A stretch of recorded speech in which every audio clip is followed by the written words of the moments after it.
What's good, Black Star Podcast? Welcome back to the channel. It's your boy Jared. Y'all, today we're gonna be looking at a video from brother Jeremy Hill. Y'all, sisters, let's go ahead and talk. Shout out to Jeremy. Look at this. As a whole, but I'm gonna choose to point out the women's part or the women's role in this situation. You dig? Okay. Before I do that, hit the notification bell. The notification bell. Then select the option that says all. That way you'll be informed of all my new content. Can you dig it, baby? Oh, I know you can dig it. All right. Let me go ahead and get to this thing. Like I always tell you, Jack, let's get it. The conversation the other day about why so many intelligent Black people don't speak on Black issues. And I realized something simple. The silence we complain about is 100% the community's fault. Starting from childhood. The environment pushes away those who read, who think critically, and express themselves clearly. You know, the kids who challenge norms, ask questions, or excel academically, those kids get mocked, labeled as acting white, told they're soft, told they got no swag, called nerds. And the mess. He is 100% correct. Now, from the women who do this, they will automatically quickly reject what they call a nerd, a person that challenge societal norms. A young boy can grow up and don't want to have multiple baby mamas, don't want to have multiple children outside of wedlock, want to go to college, want to get a trade underneath his belt, want to be different from the Pookies and the Ray Rays, then you'll have a woman who will call that lame and boring. So he's right. The environments, plural, that exist within the Black community reject wisdom. It rejects change, unless a lot of times if the change is negative. Now, take hip hop, for example. Hip hop was not 20 years ago what it is today, or 30 years ago what it is today. Hip hop has changed into something that has become just a derogatory vehicle used to influence the young minds of young adults. Okay? Like I say, a lot of people in the Black community only accept change if that change is negative, if that change caters to their fleshly desires, if it caters to their ego, stuff of that nature. And you see it among the Black women. Black women never congratulate, well, I'm gonna say majority, not all. Majority of Black women, especially the hood, ratchet, musty back heifers, never congratulate Black men who excel in academics. They don't congratulate Black men who have made it through their adolescent years into young adulthood without having multiple baby mamas. They'll say things like there's something wrong with that man. You get what I'm saying? Let's keep going, man. But this man is really talking about a whole lot of stuff that is good. Let me get to it. It's just crystal clear from all that. Being smart, disciplined, or capable comes at a social cost. And by adulthood, many of them either disengage, hide their gifts, or they just leave entirely. And then the same people who created that toxic ass environment want to ask, where are the leaders? The answer is simple. You drove them off before they ever had a chance. And historically, this isn't new. Marcus Garvey built the Black Star Line to give Black communities economic independence, and he was sabotaged by the very people who should have had his back. Malcolm X is another example. He broke from the Nation of Islam to speak real truth and organize for systemic change, only for him to be assassinated with the betrayal coming from within his own circle. Fred Hampton. You know, that's the reason why I said what I said a couple days ago, and that's about how this community is cooked. And there are some people that were confused about why I was saying that, or I didn't sound like I knew what the fuck I was talking about. But I'm gonna clarify that right now.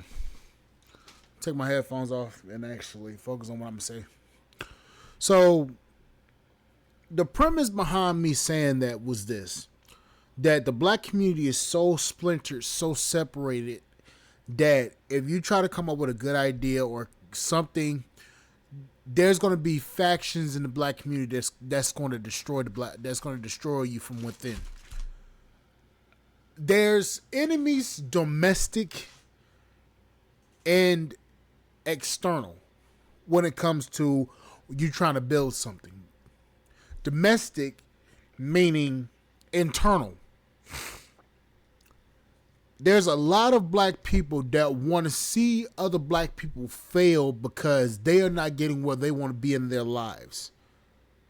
You have so many different factions of people, whether it be quote unquote a particular splinter group of FBAs or ADOS or whatever you want to call it.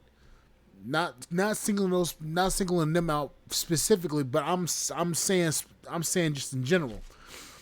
There's certain people that are in the community that want to see other black people fail, and they will try to sabotage that black person and have them fail because they're not getting where they want to be in their lives.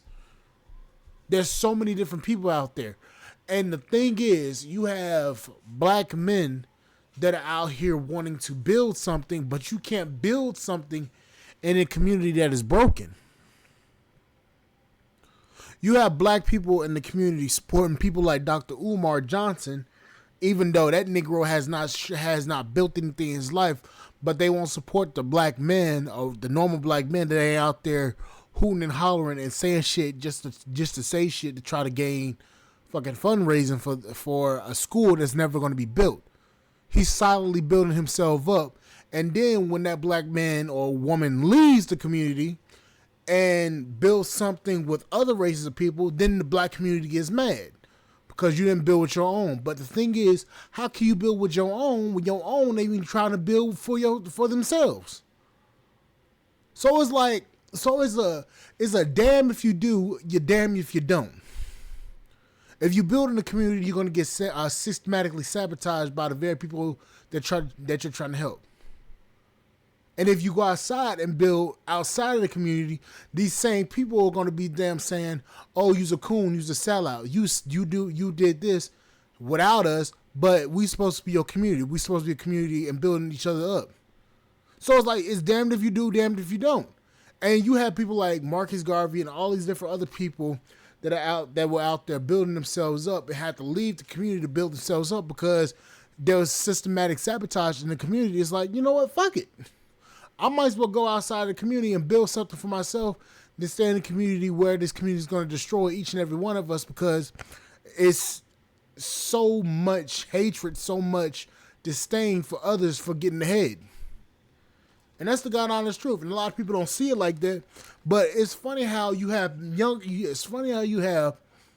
people that are calling this shit out, and you got people still out there talking about, oh, you still got to build in the community. You still got to do this because it's a community. Like, this community will destroy your ass faster than anybody else.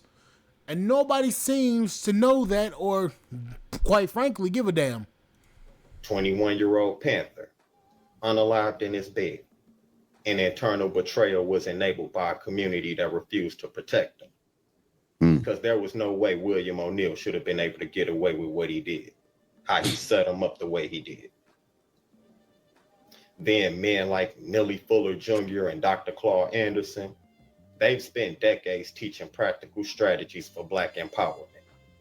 And those men were ignored, mocked, or scrolled past because the community refuses to value discipline, intelligence, or accountability. He is correct. Within the Black community, for some reason, there's a rejection of good leadership and good management. You know why? Because good management and good leadership has the ability to say no. No, we should not behave this way. No, you should not act like that. No, you shouldn't dress like this. No, you shouldn't carry yourself this way. No, that type of character is not acceptable among other black people of our community. For some reason, in the black community, we don't want positive role models. We admire people who are criminals.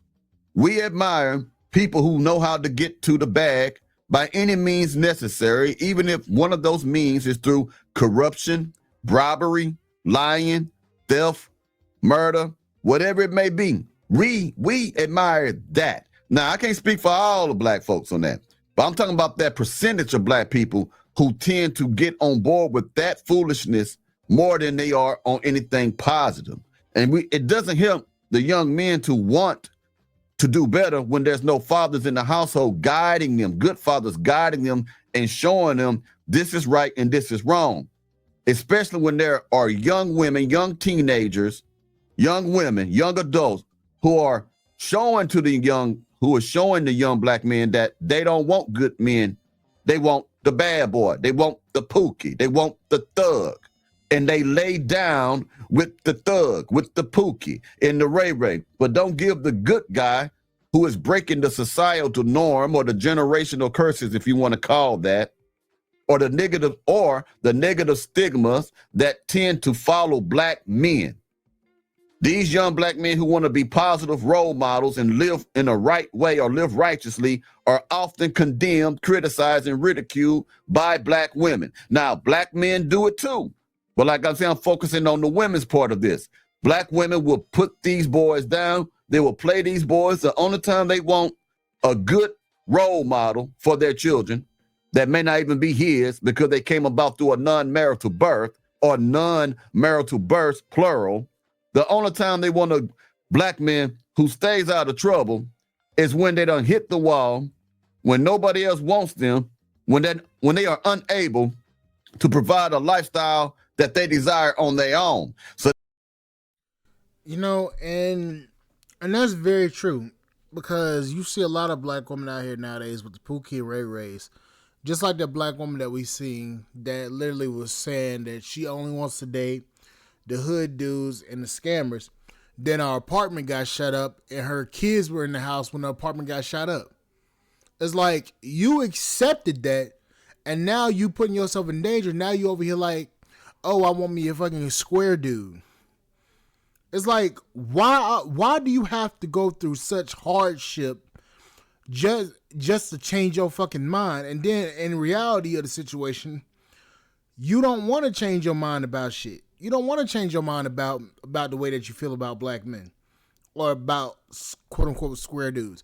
You don't want to change your mind.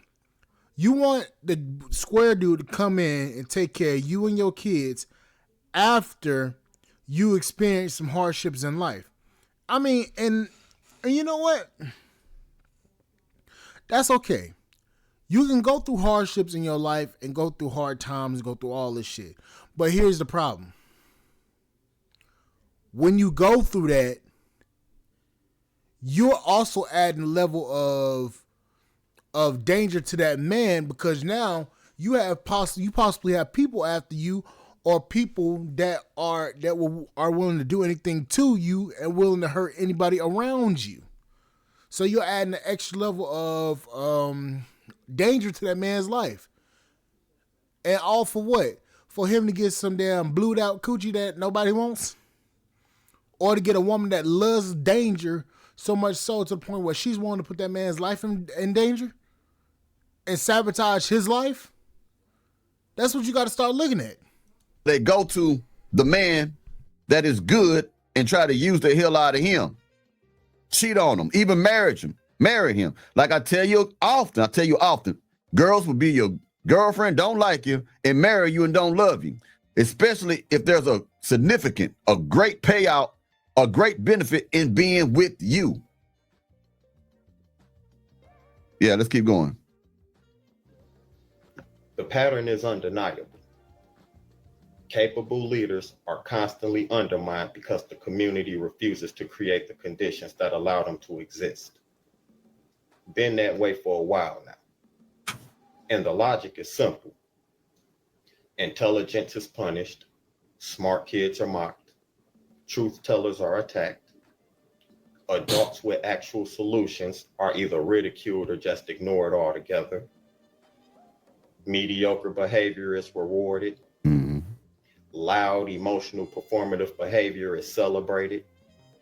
And as a result of all of that, leadership disappears Right. because the environment, it actively pushes it out every single time. Now let's talk about the environment. Most young black men are raised in environments of single mothers who practice feminism. These are the women these are the children who get to witness their mother sleep with random different men. There's a whole kaleidoscope, a whole variety of different men that come into these children's lives. So the daughter learns that it's okay to just give your body up to anyone that you think that you might like or love. The son learns that, hey, women ain't nothing but whores. It's easy to get with them and skip off because he gets to see men coming out of the household, out of mama's bedroom. He may be around for a year, might be around for 3 months. Then he goes, and then here come another man. So he learns that, hey, women ain't nothing but sexual objects. Excuse me, my neck bothering me. Now, they be saying that men are objectifying women. What about the women who objectify women? Ain't no one telling Sexy Red and all these other broads to dress like that, talk like that. Ain't nobody telling Glorilla to talk like this and all the. Ain't nobody telling all these women who get on the reality TV show with their breasts hanging out, talking so lewd, so rude, and so disrespectful, and so provocative, and so harsh. Like, ain't no one making them do that. They're choosing to do that on their own. So what about the women who are objectifying women? I don't want to keep hearing that men just objectify women. Women are doing it more than men. Women are putting themselves out there. A woman cannot complain about a man in this day and age with their behavior. Women need to stop saying men are dogs when they are dressing or presenting themselves as dog food. Been that way for decades now. The vacuum exists entirely because the community chooses to mock, diminish, and reward the wrong behaviors. Even modern examples confirm the pattern. On social media, if someone says stop defending degenerates just because they're black, as I've done numerous times, what was the result? I got memed, called the sellout, and dismissed. It was typical. I expected it. Then we have billionaires like Robert F. Smith, for example, who paid off $34 million in student debt he didn't rack up. Yet, what did people decide to do?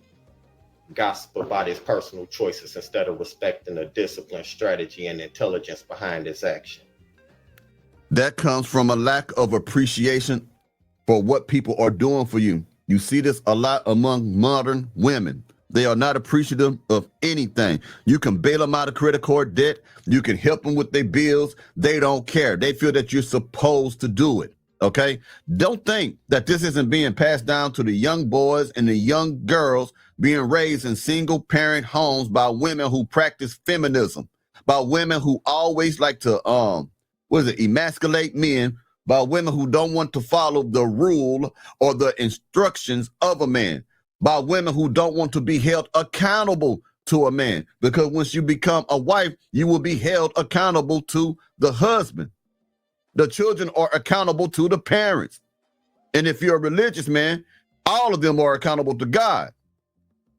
See, women love to duck and run from accountability. You see, one of the main reasons women want to be single and not married is because they want to do what they want to do. They don't want to feel as if they are tied down, because with relationships comes responsibilities. With relationships come loyalty. Women want to be disloyal. Women want to have wandering eyes. Women want to cheat. Women want to leave men if they get bored with them.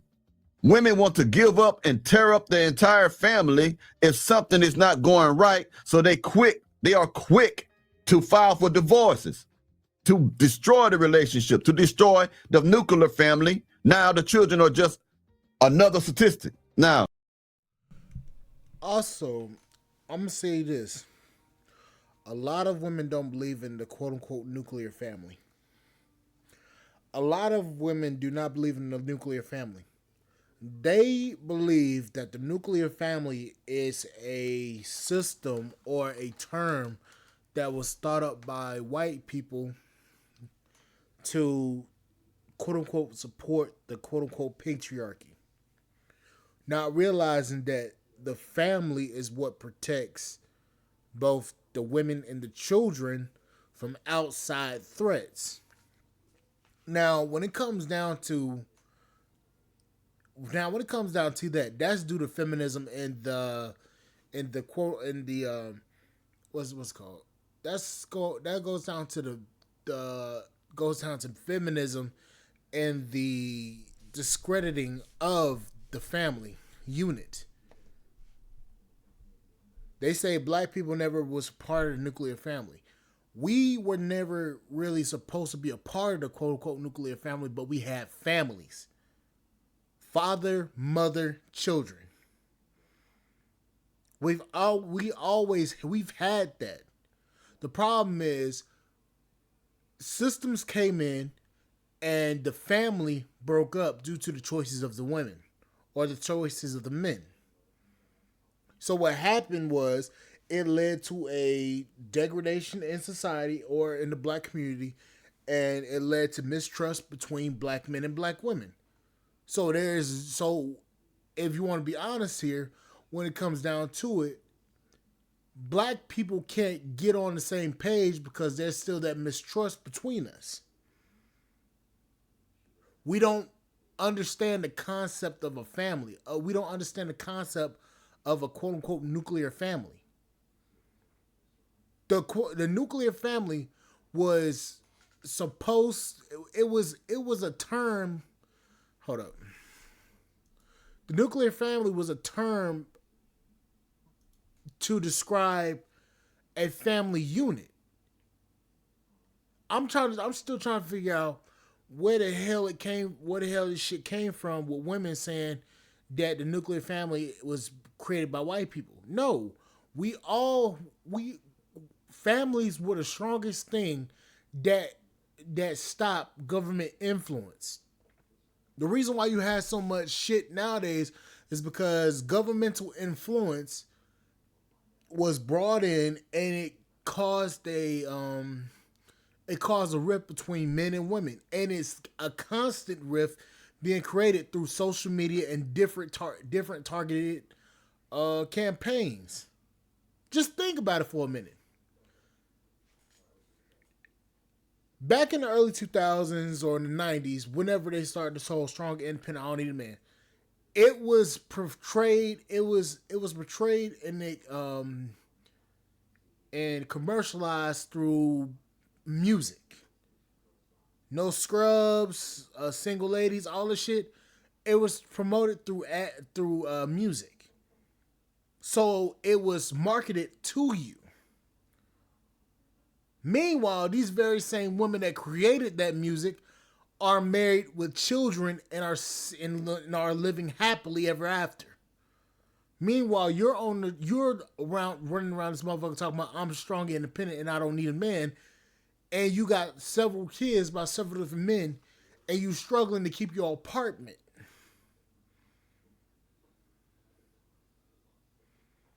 That's the problem. It was marketed to you to destroy the nuclear family.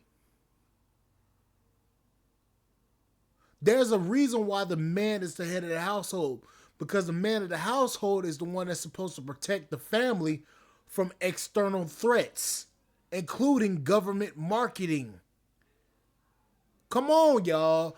This ain't rocket science. We've been told, we've been taught, we've been marketed to a strategy from different people with an agenda to keep men and women separated, because everybody knows that when a woman doesn't have a man guiding them, that woman is a damn cash cow.